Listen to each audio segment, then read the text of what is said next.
في ظروف المباشره كما قاعد تشوف عاد انقطاع التيار الكهربائي الان في الملعب الاولمبي مولاي عبد الله في الرباط، مشاكل بالجمله قبل انطلاق المباراه.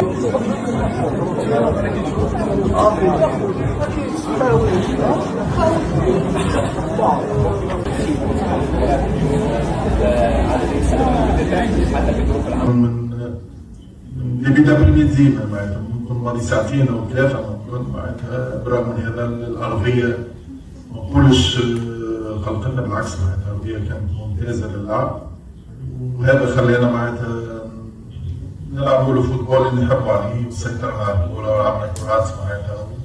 كان ثم العديد من الجمل التكتيكيه معناتها ممتازه برغم معناتها المطر، لكن الارضيه كانت ممتازه والبنيه التحتيه ممتازه. African Cup of Nations this year is in Morocco. If you don't already know now, you know. And I've watched a lot of African Cup of Nations in my lifetime. I am 30 years old. I've seen quite a few African Cup of Nations, and I will say this right now, honestly. This is Morocco's killing it. The stadiums that they are, using, the stadiums that they provided, the spaces that they provided. Like every game looks like a Champions League final. This is it. This is it. And this is the best I've seen. So this is how you host.